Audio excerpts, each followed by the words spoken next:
우리 주 예수 그리스도 이름으로 기도드리옵나이다. 아멘. 하나님의 말씀입니다. 잠언 17장입니다. 잠언 말씀 17장 1절에서 12절의 말씀을 함께 보시겠습니다.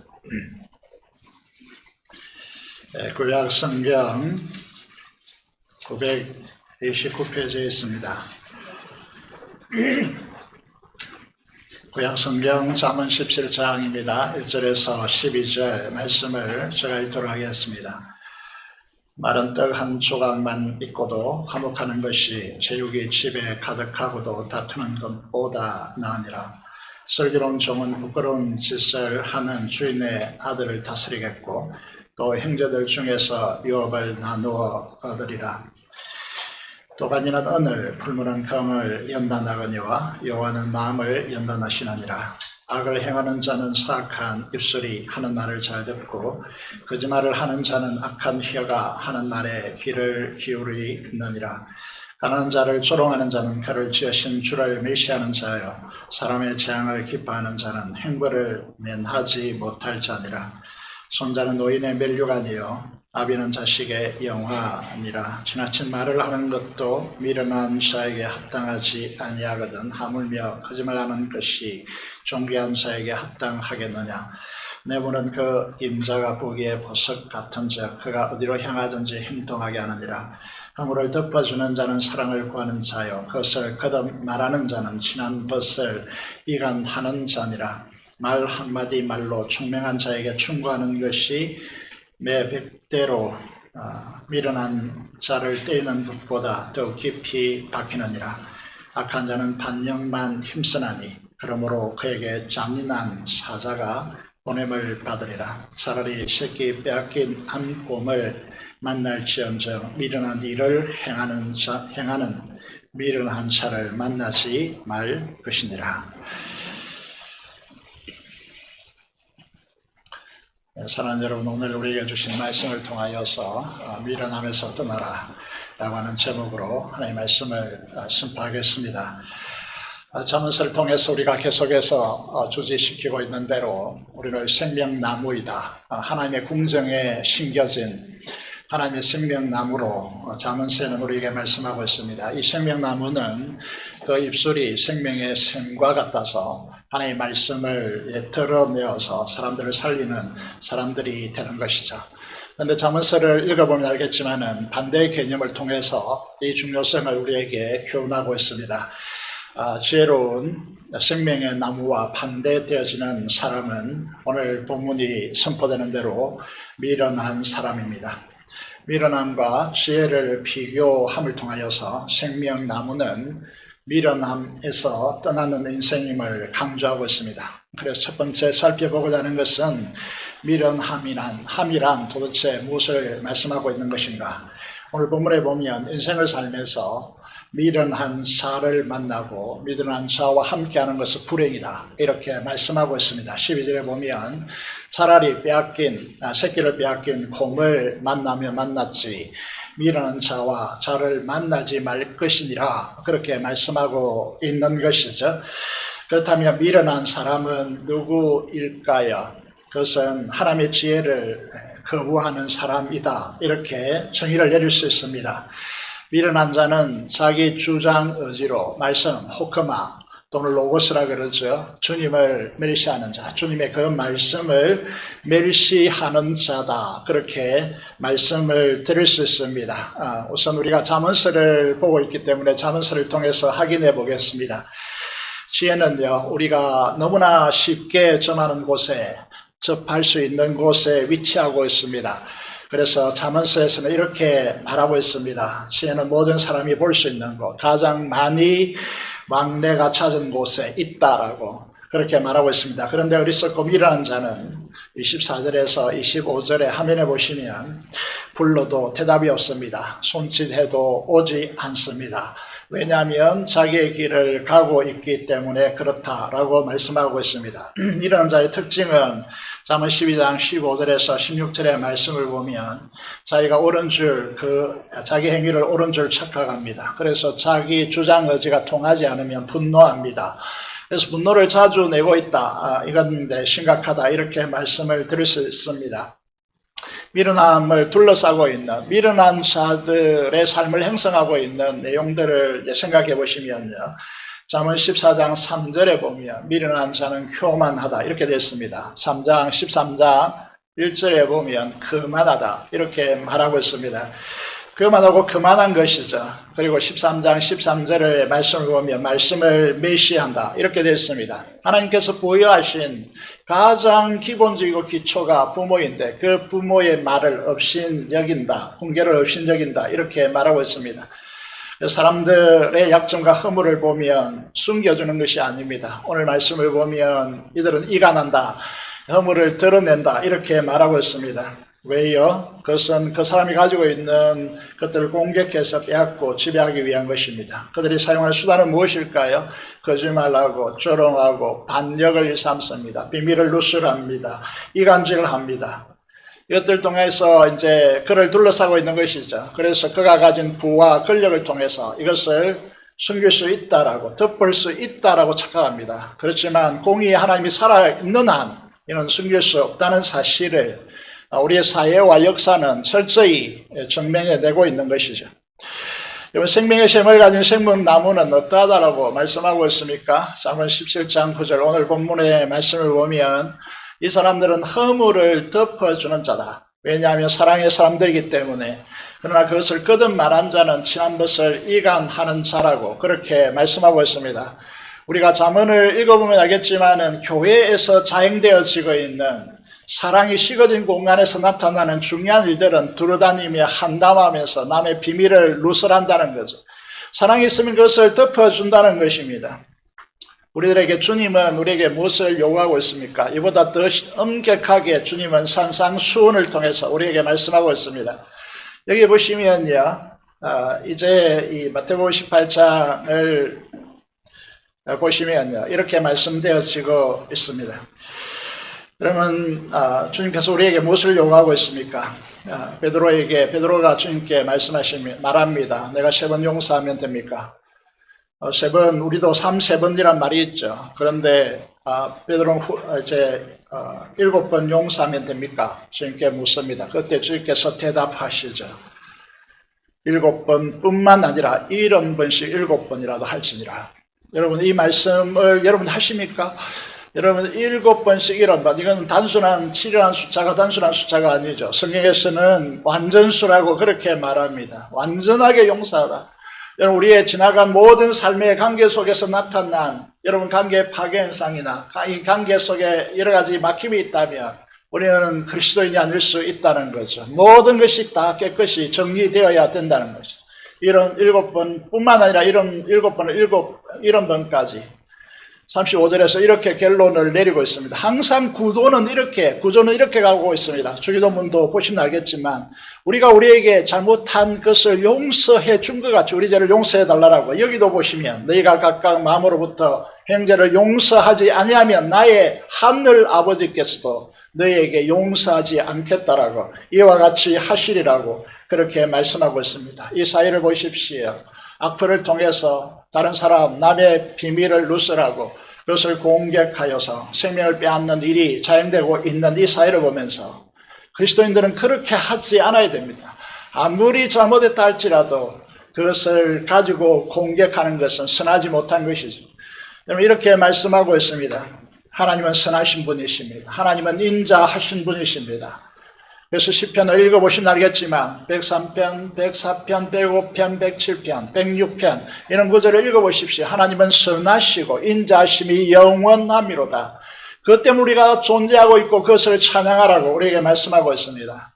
그렇기 때문에 하나님의 자녀들, 하나님을 모시고 있는, 주님을 모시고 있는 자들의 말이 선해야 됩니다. 여러분, 선한 말이 얼마나 중요하냐. 꿀송이 같아서 마음에 달고 뼈에 양약이 되느니라 라고 말씀하고 있습니다. 우리가 왜 스트레스 받고 고민하고 왜 우울하고 이렇게 되는 것입니까? 그건 부정적이고 비판적이고 이런 언어로 가득 차 있기 때문이죠. 그리스도인들은 선한 사람들입니다. 생명의 샘을 가지고 있는 사람들입니다. 우리들에 의해서 이제 말해지는 것이 선한 말이어야 합니다. 이것은 꿀송이 같다라고 말씀하고 있습니다. 여러분, 우리에게 이제 이 열매가 달면 참 좋죠. 그런데 우리의 마음을 달게 하고 우리의 뼈를 강하게 하고 양약이 되게 하는 것이 선한 말이라는 것입니다. 좋은 약을 먹어서 그렇게 하는 것이 아니라는 것이죠. 그런 의미에서 우리는 어떤 사람들인가? 미련함이라는 것은 이런 하나님의 말씀에서 떠나는 것입니다. 의심 여기는 것입니다. 그래서 이 미련함에서 그러면 두 번째로 떠나는 길이 어디에 있을까라고 하는 것이죠. 잠언 16장 20절의 말씀을 보시면 삼가 그랬습니다. 삼가. 말씀에 주의하는 자는 좋은 것을 얻나니. 성경에서 좋은 것이라고 하는 것은 여러분 누가복음 11장 13절에 보면 구하는 자에게 좋은 것을 주신데 그 좋은 것이 성령이다 이렇게 말합니다. 성령 충만합니다 이렇게 말씀하는 것이죠. 하나님께서 주시는 좋은 것이냐, 이것은 우리에게 정말 좋은 것입니다. 거기에 삼가 하나님의 말씀에 주의하는 자는 좋은 것을 얻나니 여호와를 의지하는 자는 복이 있느니라 라고 그렇게 말씀하고 있습니다. 경외함이란 중히 여기는 것입니다. 하나님의 말씀을 귀중하게 여기는 것입니다. 여러분 삶의 영순위로 말씀을 두라고 하나님의 말씀입니다. 그런데 우리의 현실은 어떻습니까? 여러분 잠언 17장 1절에서 12절을 우리가 읽었습니다. 여기에 보면 깨알 같은 많은 잠언들이 우리에게 주어졌습니다. 사소한 것 같이 여겨지죠. 그런데 이 말씀 하나하나가 우리의 인생을 복되게 하는 키에 해당되는 말씀들이라는 것이죠. 이 말씀을 마음에 깊이 새기라고 하는 것입니다. 말씀을 깊이 새겨서 하나님의 평강을 추구하라고 하는 것입니다. 내가 이 세상의 성공과 부보다 하나님의 말씀을 통하여 하늘로부터 오는 영원한 자원인 평강으로 이 세상을 살겠다라고 하는 하나님의 말씀의 기준을 우리의 삶에 절대화하는 것입니다. 말씀을 하나님의 약속으로 믿고 그 말씀의 선포를 기다리고 그 말씀을 마음에 새기고 묵상하고 순종함으로 그 말씀을 사랑하는 것입니다. 어제 어떤 청년이 이렇게 말했습니다. 청년부가 8월달까지 구체적인 일을 하기 전에 우리가 성경 적어도 1독을 하고 하나님의 일을 하자. 여러분 이게 신비한 것입니까? 정상적인 것입니다. 옛날에는 다 정상적이었죠. 그런데 요즘은 이게 신기하고 이상한 것이 되었습니다. 여러분 하루에 성경을 넉 장 읽으면 1년에 1독 할 수 있습니다.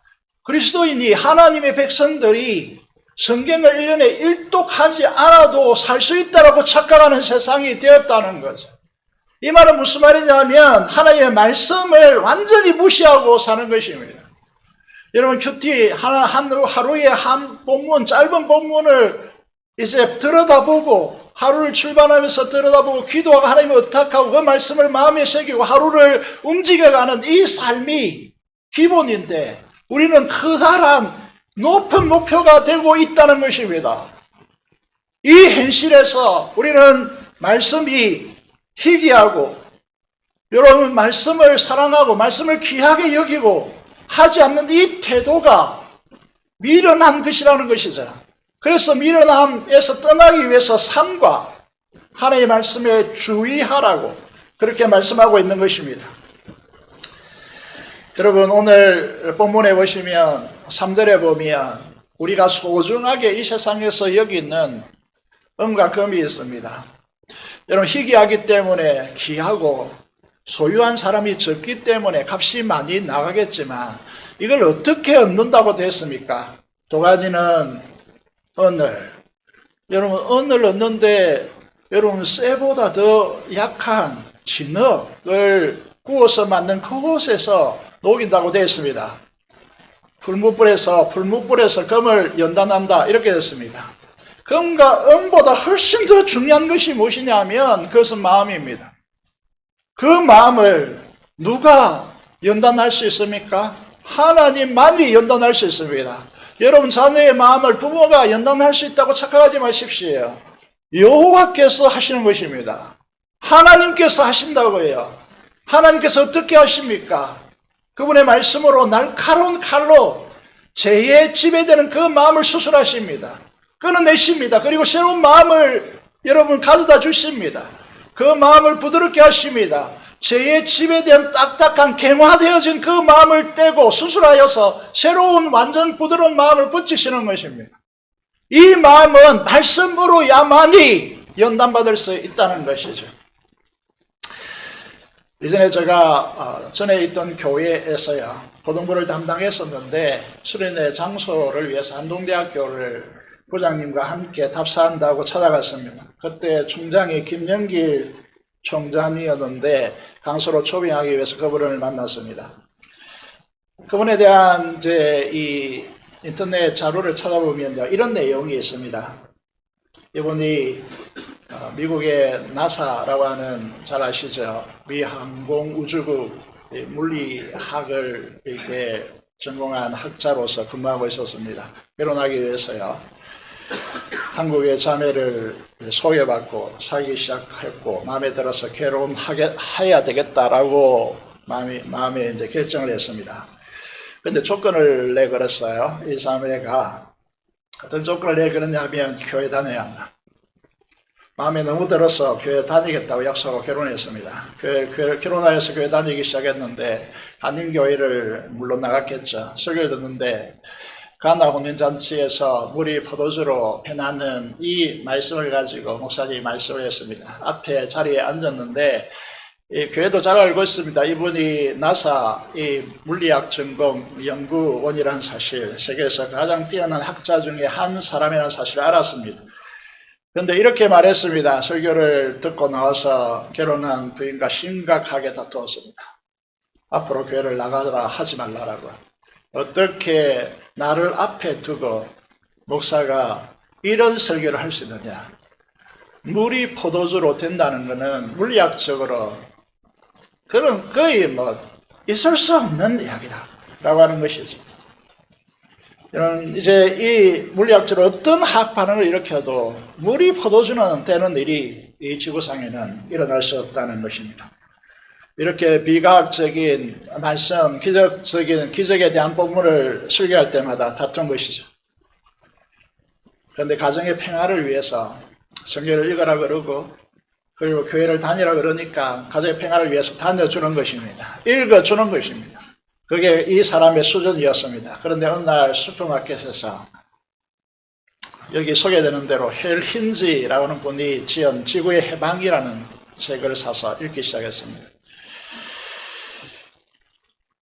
읽고 나서 어떤 일이 일어났을까요? 나사의 물리학자, 이 사람이 지극히 비이성적인 말을 아내에게 쏟아내었습니다.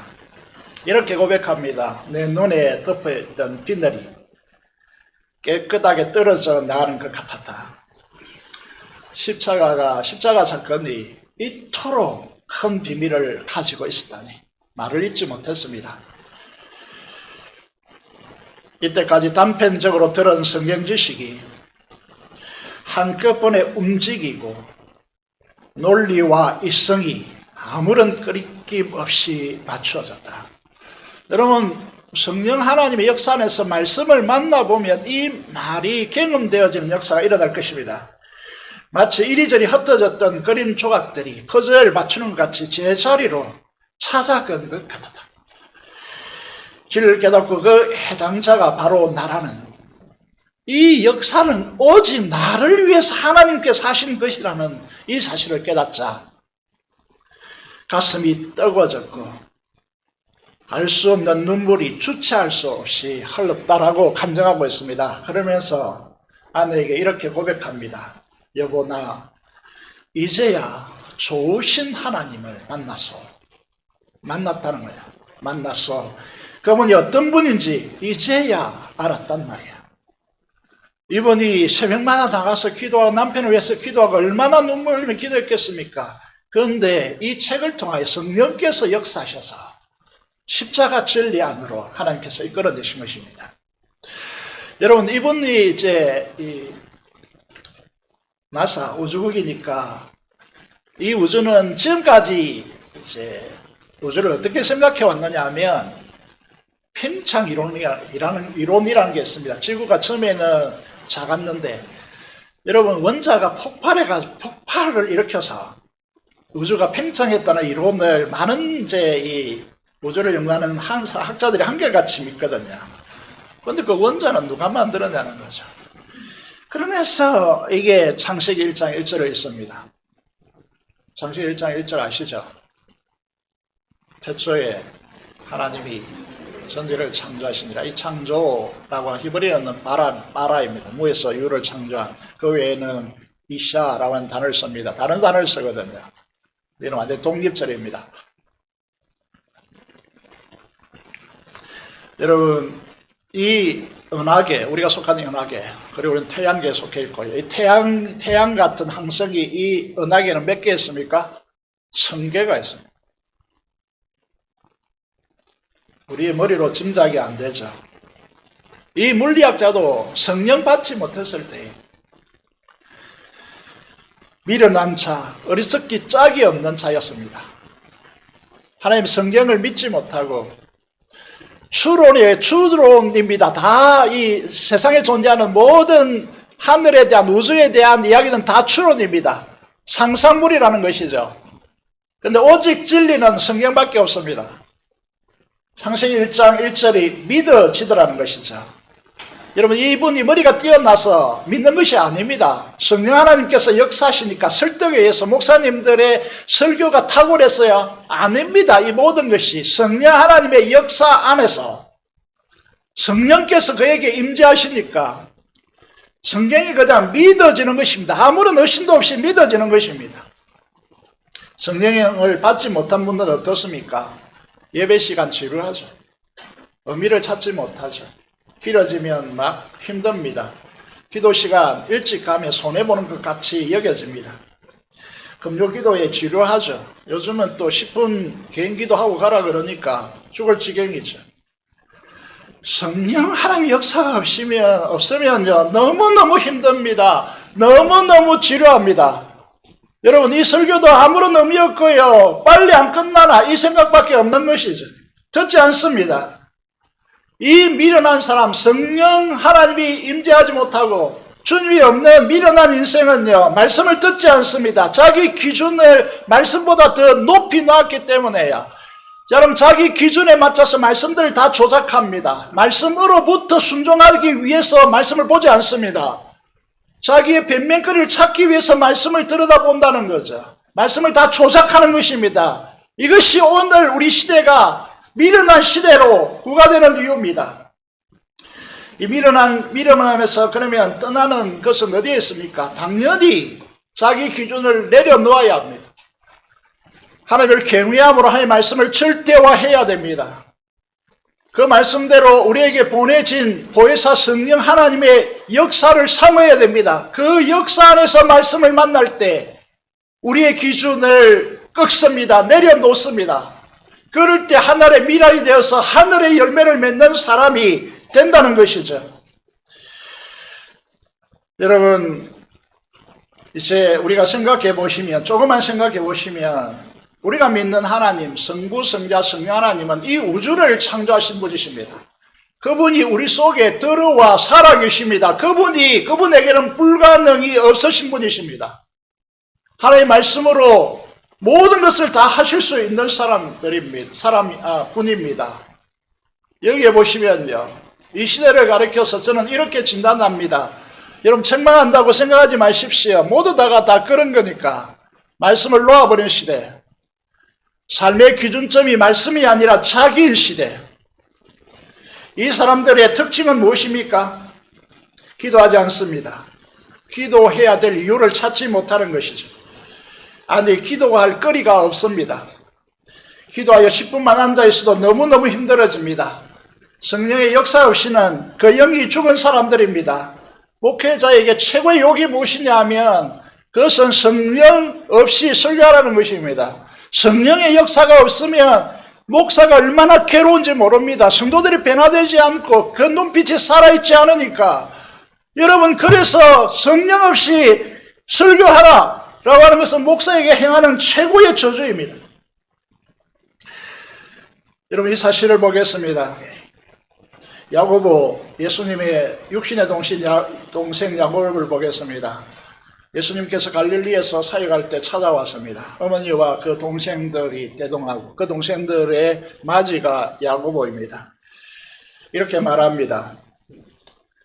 일찍 아버지가 죽고 이 장남인데 동생들과 어머니를 팽개치고 세상을 구하겠다고 랍비 선생으로서 돌아다닙니다. 찾아갔습니다. 적어도 어머니와 우리의 생계를 팽개쳤다면 예루살렘에 가서 성공해야 될 거 아니냐고, 왜 벤방에서 이렇게 떠돌고 있느냐라고 항의합니다.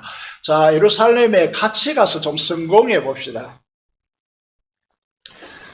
이건요, 지극히 인간적인 소리입니다. 지극히 인간적인 생각입니다. 인간적으로 보면 당연한 요구입니다. 길거리 지나가는 100사람을 불러놓고 야고보의 말이 틀렸는가 물어보십시오. 다 옳다라고. 여러분, 효도하지 않는 이 사람이 무슨 말씀을 전파하느냐고 그렇게 비난하고 비판했을 것입니다. 여러분, 이런 소리를 하면 사람들이 맞장구 쳐줍니다. 그러면 이 교회는 망하는 것입니다. 그랬던 야고보가 십자가에 죽으시고 부활하신 주님을 목격합니다. 주님이 성천하신 후에 제자들과 함께 마가다락방에 모여 무엇을 합니까? 기다리라고 하신, 하나님이 약속하신 것을 기다리라고 하신 그 약속을 부여잡고 하루 이틀 3일 4일 기도에 자신들의 온전히 바칩니다. 10일째 되는 날 오순절 날입니다. 무슨 일이 일어났습니까?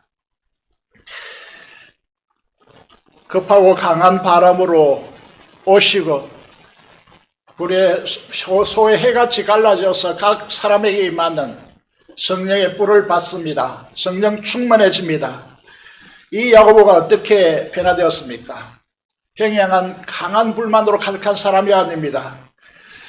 이 야고보가 야고보서를 기록했습니다. 야고보서 1장 1절을 보시면 어떻게 시작합니까? 하나님과 주 예수 그리스도의 종 야고보는, 무슨 말이죠? 행위 아닙니다. 하나님과 예수님을 동일한 반열에 세워놓았고 나는 그분의 종입니다라고 선포합니다. 이 변화가 어떻게 옵니까? 성령 하나님을 받았기 때문에 오는 것입니다. 그런 약속을 붙들고 기도함으로 성령의 불을 받아 성령 충만해져서 주님의 임재의 영광을 본 것입니다. 그 영광 아래 서게 된 것입니다. 그래서 그는 변화된 것입니다. 사도행 15장에 보면 기독교 역사상 최초의 총회가 열립니다. 이걸 공회라고 말합니다. 거기에 의장은 누굽니까? 베드로도 아닙니다. 사도 바울도 아닙니다. 이 야고보입니다. 사랑하는 성도 여러분, 성령 충만해야 변화됩니다. 여러분의 교육, 여러분의 잔소리가 변화시키는 것 아닙니다. 성령 충만이 가져오는 영광스러운 은혜, 그것이 무엇입니까? 하나님의 임재의 영광입니다. 이걸 경험해야 진짜 백이 성도가 됩니다. 그렇지 않으면 맨날 자기의 견해가 옳은 것이라고 착각합니다. 인간적인 말, 이 땅에 속한 자의 말을 뱉어냅니다. 자문이 보여주는 하늘의 지혜이신 주님을 마음에 품고 있는 생명나무가 그 입술이 생명의 샘이 되어서 사람을 살리는 언어가 아닙니다. 성령 하나님의 충만함으로 하나님의 영광의 임재를 경험하면 변화가 일어납니다. 지점을 잘 보셔야 됩니다. 여러분, 다시 한번 말씀드립니다. 성령의 불을 받아 성령 충만해져서 하나님의 영광의 임재 아래 서야 그 사람이 변화됩니다. 진리가 열립니다. 그 진리가 그 사람을 계시에 변화시키는 것이죠. 이걸 그래서 계시라고 부릅니다. 성령 충만해야 설교합니다.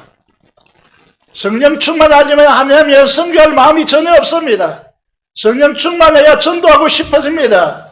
성령 충만해야 세상을 다른 눈으로 보기 시작합니다.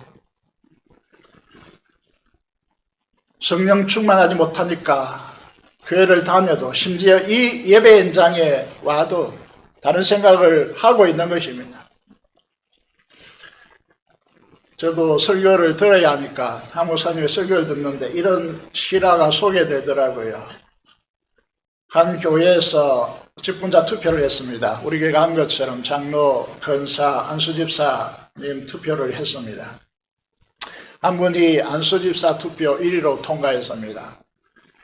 교회 안에서 이분과 거리키는 분이 전혀 없었고 모든 사람이 칭찬하고 교회에서 인정을 받아서 최고 득표자가 되어서 안수집사로 피택받은 것입니다. 그런데 이 부부가 담임 목사를 찾아가지 못하고 결국 담당 목사님을 찾았습니다. 찾아와서 하는 말이 이렇습니다. 저희는 안수 집사 직분을 받아들일 수가 없습니다. 교회를 옮기고 싶고 이사를 가고 싶습니다. 라고 말했습니다. 아니 보통 어떻습니까? 피택을 못 받아서 다른 교회로 간다. 이사를 주변에 성도들이 많으니까 이사를 가야 되겠다. 이렇게 했는데 이렇게 하는 것이 보통인데 아니 1등으로 피택을 받아가지고 가장 많은 표를 받았는데 왜 이사를 가고 싶다는 말입니까? 라고 되물었습니다. 뭐 때문입니까? 말씀을 해보세요. 한참 주저하다가 입을 뗍니다. 목사님 제가 담배를 못 끊었습니다. 수없이 노력을 했지만은 이제는 정말 해를 잘라버리고 싶을 정도로 그렇게 하지만 되지 않습니다. 그런데 이분이 성도들 중에 아무도 담배를 피웠다는 사실을 몰랐습니다. 여러분 이 정도 인정을 받으려면 어떻게 해야 되죠? 교회 예배, 또 헌금생활, 새벽기도, 교회 행사, 교회 구전일 마다하지 않고 빠지지 않고 헌신했다는 의미를 담고 있습니다. 그런데 나올 때마다 이 담배 냄새를 제거하기 위해서 얼마나 노력을 했을까요? 저는 두 가지를 딱 싫은데요. 하나는 제사 드릴 때 꼽는 이 향이요. 향이 정말 이게 머리가 깨질 정도로 참기 힘듭니다. 한 담배 냄새인데요. 20m 떨어져도 표시납니다. 그런데 이분이 정말 사람들이 아무도 몰랐다는 것은 엄청난 노력을 했다는 것이죠. 그래서 이 교구 목사님이 위로했습니다. 수고하셨다고 그동안. 집사님이 절박하게 담배 끊는 방법을 목사님에게 묻습니다. 목사에게 담배 끊는 방법. 이 목사 담배 피웠는가? 목사님 뭐라고 했겠습니까? 기도하러 갑니다. 자 보세요. 목사가 할 수 있는 말은 그렇지 뭐 그것밖에 뭐 있나? 이렇게 갔다면요. 변화가 일어나지 않았을 것입니다. 이 집사님이 말귀를 알아들었습니다. 카센터라는 분인데요. 일주일 동안 카센터 문을 아예 문을 닫고요. 기도원에 가서 금식하면서 기도했습니다. 일주일 후에 나타났는데 어떻게 되었을까요? 제가 이렇게 말하는 것은 해결됐겠죠. 승리하셨어요. 예, 승리했습니다. 20년 동안 안 됐던 것이 일주일 동안 기도하는 이 기간에 성령께서 임하셔서 이 문제를 해결해 주셨습니다. 그동안 교회를 다니면서 어떤 마음을 품고 다녔냐 하면 성경에 담배 피우지 말라는 말씀이 한 군데라도 있으면 내가 담배를 안 피우겠다. 있습니까? 없습니까? 담배 피우지 말라는 성경 구절이 있어요. 한 군데도 없습니다. 술 먹지 말라는 성경 구절 있습니까? 잠언서에 있는데 말씀 취하지 말라 그랬지. 많은 사람들 낭면합니다. 술 취하지 말라 그랬지 먹지 말라고 했나. 사도 바울은 디모데에게 위 치료를 위해서 술을 먹으라고까지 했는데 왜 이거 가지고 난리냐. 이런 이제 방식으로 대충 이제 존재하죠. 이렇게 항변하면서 살아갑니다. 그런데 성령 충만해지니까요. 성령을 받으니까요. 성령 받았다는 말은 성령 충만해졌다는 말입니다. 제가 용어를 이제 정확하게 써야 될 것 같습니다. 이런 항변들이 다 사라집니다. 이분이 이렇게 간증합니다. 한긋하고 저는 담배를 한 번도 피우지 못했습니다. 한긋하대요. 맞습니까? 스트레스 다 날리고 긴장을 풀어주고 살도 안 찌우고 그랬던 담배가 성령 충만함을 입으니까 냄새만 맡아도 역겹고 구역질에 올라와서 도무지 담배를 피우지 못하겠고 기도원에 돌아와서 카센터 손님이 카센터 문을 여는데 담배 피우는 손님이 들어오는 순간 구역질 나서 화장실을 찾았다라고 말합니다. 도덕적 이성적 논리 기준은 담배는 죄가 아니다라고 말할 수 있습니다. 거룩의 기준, 성령 충만한 기준은 다릅니다. 우리가 기억해야 됩니다. 무엇이 20년 동안 하지 못했던 일을 하게 만들까요? 무엇이라고요? 스가랴 4장 6절입니다. 무엇으로 된다고요? 힘써도 안 되고 돈으로도 안 되고 능력으로도 안 됩니다. 오직 하나님의 영, 성령으로 됩니다. 믿으셔야 됩니다. 마치 제가 약장사 하는 것 같습니까? 제가 이제 시골에 살다 보니까 5일마다 5일장이 열렸어요. 그래서 어릴 때 행제가 많다 보니까 시장에 부모와 함께 가는 것이 거의 불가능했습니다. 뭐 순위를 보면 한참 밑에니까요. 졸라가지고 5살 때 한번 어머니를 따라 5일장에 갔습니다. 사람이 얼마나 많았던지 구경할 것도 많고요. 엄마 손을 잡고 이제 가는데 한참 가다 보니까 위로 쳐다보니까 엄마가 아니에요. 다른 사람이 손을 자꾸 걸어가고 있는 거예요. 놀래가지고 두렵고 이래가지고 막 우니까요. 엄마도 이제 놀래가지고 쫓아와서 저를 찾았는데요. 그 이제 시장 장터예요. 구경할 거리가 많더라고요. 그 당시 종합병원도 없고 약국도 우리 동네는 없고 밑동네 한 개 있을까 말까 그렇게 하는 시대였으니까 넓은 장터에 약 파는 분들이 있었습니다. 저희 세대 분들은 좀 기억할 것입니다. 그게 얼마나 재미났던지 지금도 잊혀지지 않습니다. 약장수가 말합니다. 흉내를 내볼까요? 이 약으로 말할 것 같으면 지리산 백령 묵은 뱀으로 만든 약인데 한번 잡숴봐. 직방이야. 여기 있는 사람, 이 사람 잘 봐. 이에 손을 잡고 그러면서 이 사람이 일어나서 그렇지 못한 사람이 이 약 먹고 한 번에 그런 사람이야 하면서 이 아줌마 이 좀 와봐. 너 눈 보니까 어디 아픈데 이 약 잡숴봐. 이렇게 하면서 얼마나 재밌던지요. 그런 약장사 아닙니다. 성령 충만하여서 하나님의 임재의 영광을 경험하면 우리 자녀의 문제, 남편의 문제, 신앙의 문제들이 다 해결됩니다. 어떻게 하면 성령 충만해집니까? 성령 충만해지는 방법은 뭐예요? 첫 번째 뭐라고 했습니까? 성령 충만을 사모하면 성령 충만해집니다. 우리가 성령 충만하지 못하는 유일한 이유는 우리가 성령 충만함을 원하지 않기 때문이다. 금요일에 수차례 걸쳐서 말씀드렸습니다. 내가 하고 싶은 것, 내가 즐기고 싶은 것, 주님께서 기뻐하지 않는 것을 계속 하고 싶기 때문에 성령 충만해지면 이걸 못할까 봐 성령 충만함을 원하고 있지 않다는 것이죠. 성령 충만하면, 성령 충만을 사모하면 성령 충만해집니다. 성령 충만해지면 하나님의 임재의 영광을 경험합니다. 그때 그 사람은 반드시 변화됩니다. 갈망하면 됩니다. 믿으셔야 됩니다. 이 약장사가 아닙니다. 사모한다는 것은 구체적으로 어떻게 한다는 것이죠? 기도하는 것입니다. 기도하는 자에게 성령 충만한 은혜를 베푸십니다. 기독교 2000년 역사에서 이것은 역사가 증명되는 진리입니다. 성령 충만을 사모하고 간절히 기도하는 자들은 성령 충만을 입었습니다. 하나님 임재의 영광에 압도되었습니다. 예배가 회복되었습니다. 여러분, 그 나라, 그 사회가 부흥되는 역사가 일어났습니다. 성령 충만을 사모하십시오. 갈망하십시오. 그러면 성령 충만해집니다. 하나님 임재가 나타납니다. 그러면 우리 자녀들도 하나님의 임재의 영광 앞에서 변화되어집니다. 두 번째가 뭡니까? 그렇다면 따라해 봅시다. 염려 말고 기도하자. 크게 합시다. 염려 말고 기도하자.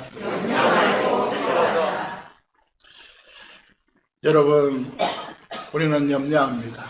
스트레스 받습니다. 잔소리합니다. 그 자녀들이 죽을 것 같습니다. 그 자들이 말을 못해서 그렇지 이렇게 하소연할 겁니다. 엄마는 왜 기도 안 해? 아빠는 왜 기도 안 해?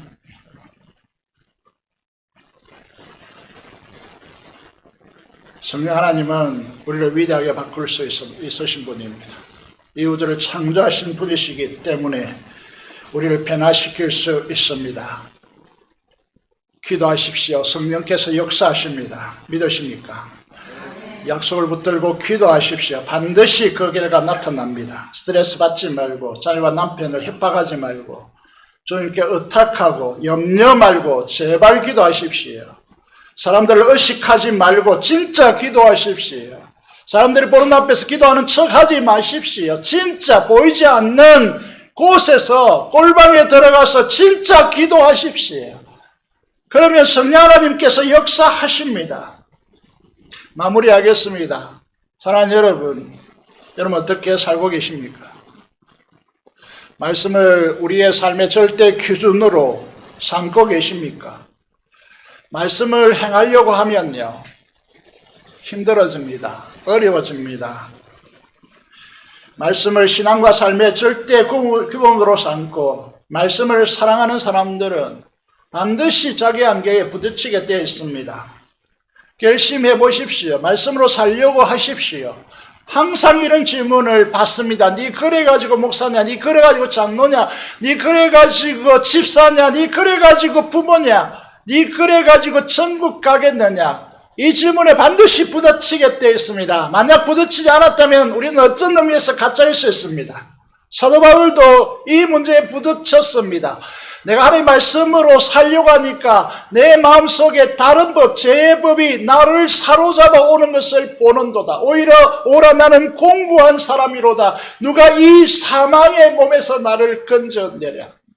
탄식하게 되어 있습니다.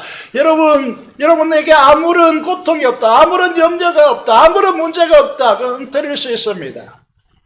사도 바울도 이랬는데요.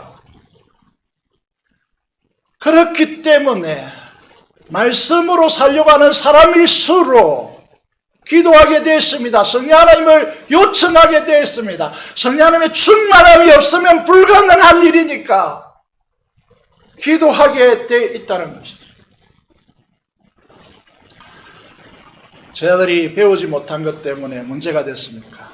가진 것 없었기 때문에 문제가 됐습니까?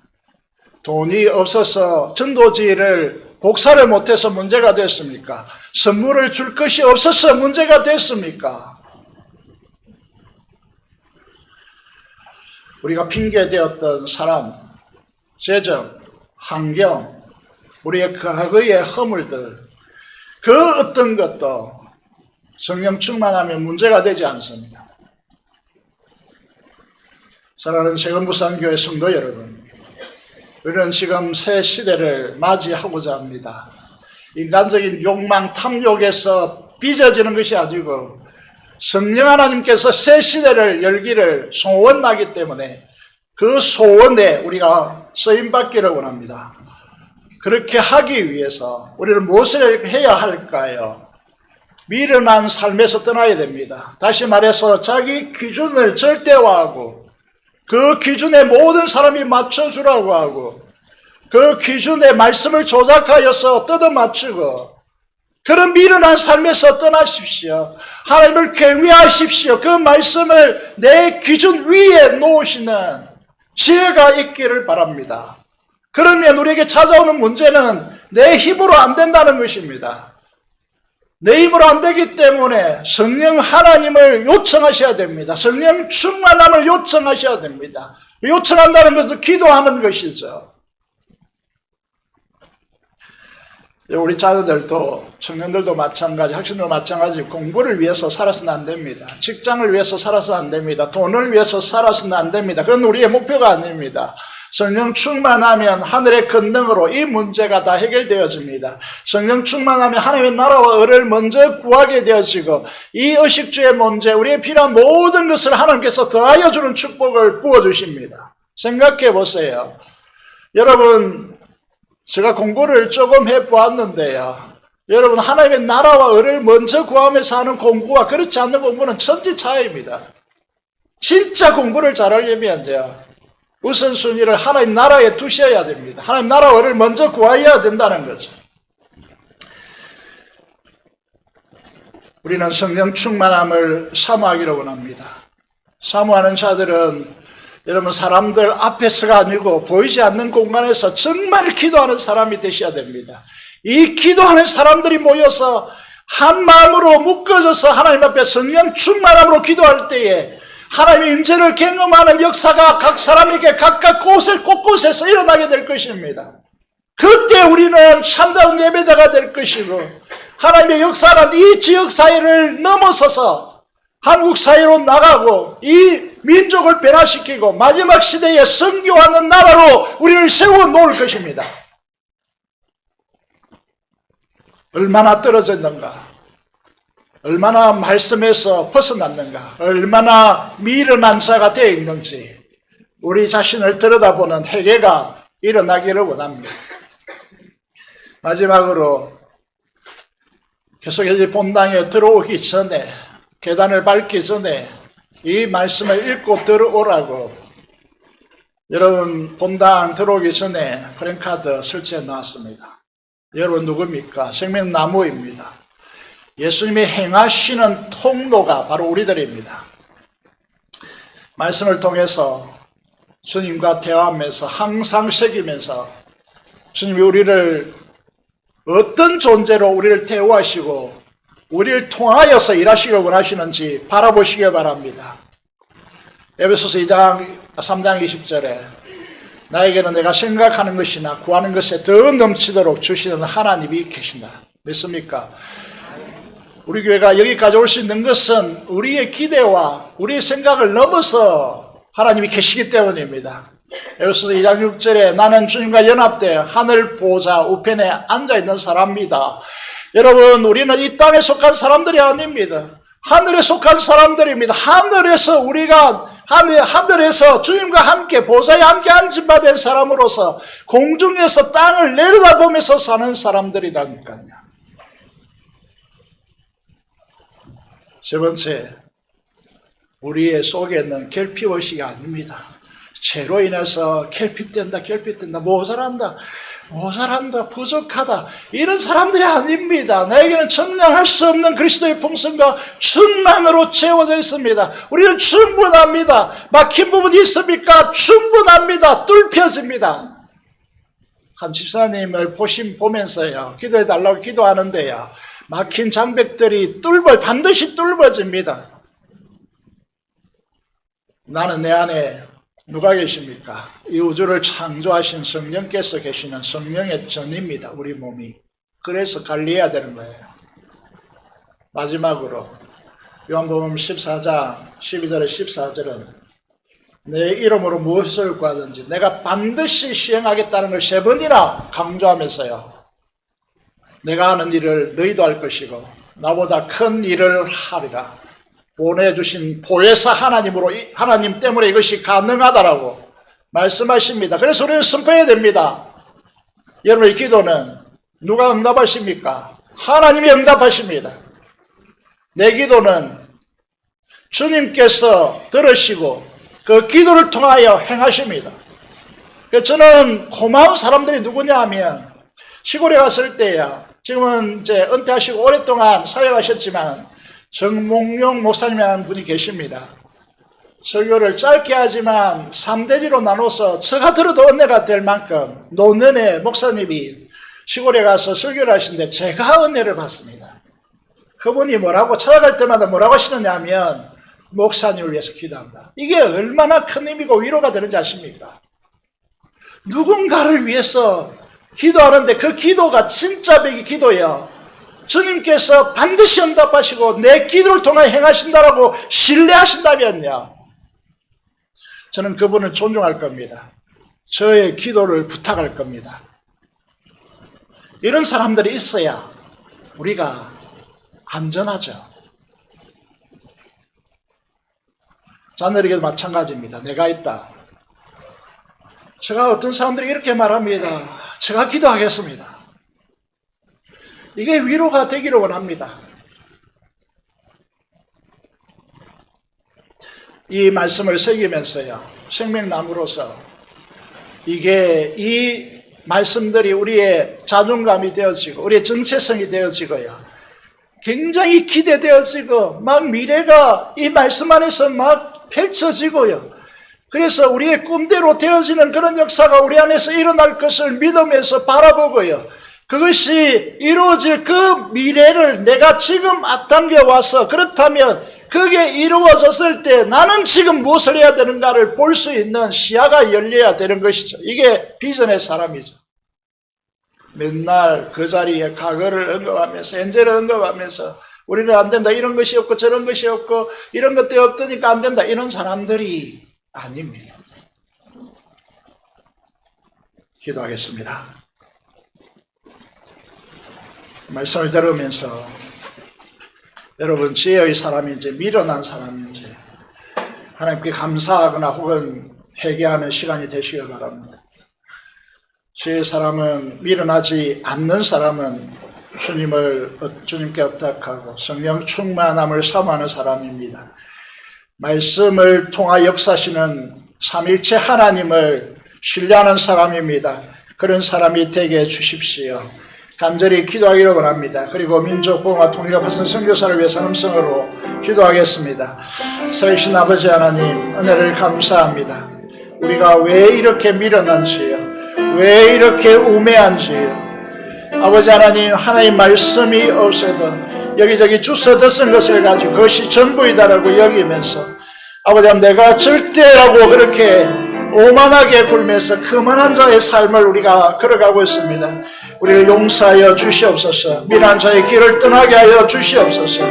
아버지 하나님, 성령 충만한 지혜의 길, 생명나무로서 말씀을 통해 역사하시는 성령 충만한 역사 가운데 하나님의 살아계신 하나님을 만나고 그 인격체에 헌신하는 우리의 삶이 되도록 역사하여 주시옵소서. 지혜의 길을 걸을 수 있도록 인도하여 주시고 이런 성령 충만한 자들 말씀으로 역사되어서 이루어질 미래를 내다보며 믿음으로 나아가는 많은 성도들을 우리에게 주시기를 간절히 소원을 드립니다. 이런 자들이 함께 모여 기도할 때 성령 충만한 교회가 되게 하여 주시며 하나님 제 영광 가운데 휩쓸려서 하나님 앞에 걸어가는 우리 교회가 되게 하여 주시옵소서. 민족공화 통일을 받은 선교사를 위하여 기도합니다. 이 아버지 시간에 기도하는 우리의 기도를 응답하여 주시고 속히 이루어 주셔서 마지막 시대에 사명자로 세워질 수 있도록 인도하여 주옵소서. 우리 주 예수 그리스도 이름으로 기도드리옵나이다. 아멘. 312장 부르면서 준비한 대로 헌금하도록 하겠습니다.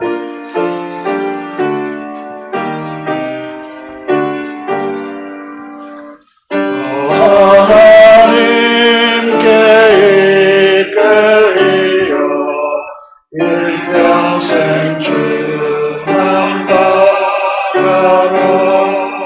너를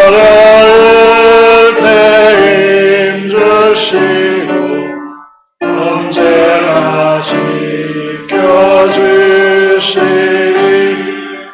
주 크신 사랑 믿는 자 그 반석 위에 서리라.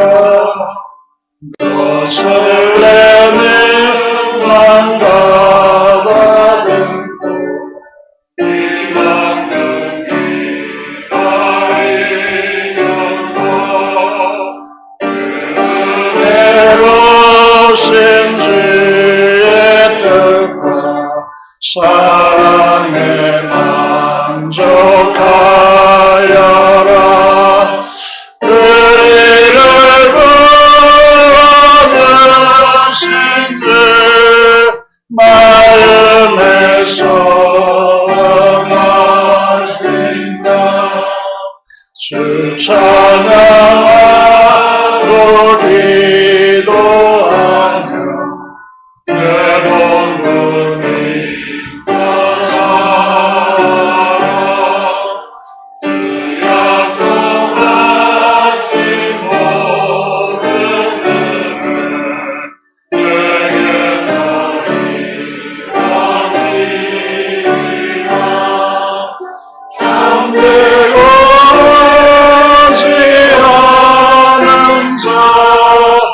주께서 기억하시니 아멘.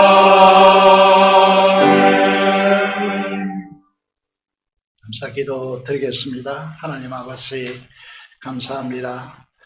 우리가 성령 없이는 살아갈 수 없는데 성령 충만하라고 하시는 주님의 말씀을 기억하고 성령 충만하여 말씀에 순종함으로 우리의 정체성인 생명나무의 비밀과 생명샘의 입술을 가져서 선한 말을 통하여 마음에 즐거움을 주고 뼈의 양약이 되어지는 생명을 살리고 사람을 세우며 사람들이 기쁨으로 하나님 앞에 헌신할 수 있는 사람으로 바꿔내는데 사용될 수 있도록 인도하여 주시고 성령 충만함으로 우리가 행복해질 수 있도록 도와주시며 하나님의 영광의 임재 안에서 주님과 동행하며 주님의 통로로서 사용되어질 수 있도록 주께서 역사하여 주옵소서.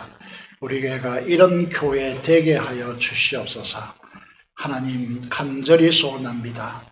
우리 성도들이 하나님 앞에 나아가서 기도의 꼴방에서 기도할 때 성령 충만함의 역사가 일어나게 하시고 그곳에 하나님의 영광의 임재가 드러나서 우리가 변화되어지며 하나님의 백성다움으로 세워지는 놀라운 역사가 일어나서 여기에 모여드는 예배자들이 하나님의 초월의 그 임재 앞에서 그 즐거움을 주체할 수 없어서 기뻐 뛰노는 예배 현장이 되도록 하나님께서 역사하여 주시고 이 시간 나오지 못하나 영상으로 예배드리는 귀한 종들을 붙들어 주시고 그래도 동일한 은혜가 있게 하여 주시고 말씀을 절대화하고 우선순위화하여서 그 말씀을 통해 주님과 동행하는 복된 성도들이 될 수 있도록 도와주시고 하나님의 좋은 것 성령 충만하고 채워지는 은혜 역사가 있게 하여 주옵소서. 하나님 앞에 물질을 드립니다. 11주 아버지 하나님 험량하여 주시고 주일 원금 험량하여 주시고 아버지 하나님 목적한 대로 헌신하는 주의 자녀들에게 함께하여 주셔서 그들이 드리는 이 손길마다 하나님의 권능의 손으로 붙들어 주시고 건강을 지켜주시며 하는 모든 일이 하나도 땅에 떨어지지 않고 행통할 수 있도록 역사하여 주시며 꿈꾸고 하나님 앞에 기도하는 바들이 하나님께 응답될 수 있도록 두 손들어 축복하여 주시고 그 가정이 그 후손들이 강성해질 수 있도록 축복하여 주옵소서. 하나님 아버지 감사로 제사드리는 주의 자녀들 기억하여 주시고 이 속에 아버지 드려진 소원과 기도를 하나님께서 응답하여 주시고 감사드린 자를 하나님 기뻐하시고 그 마음의 소원을 이루어 주시겠다 약속하신 대로 하나하나 세밀하게 함께 하시고 간섭하셔서 이루어 주시고 하나님 아버지 하나님을 영화롭게 하는 삶이 되도록 축복하여 주옵소서. 우리 주 예수 그리스도 이름으로 기도드리옵나이다. 아멘.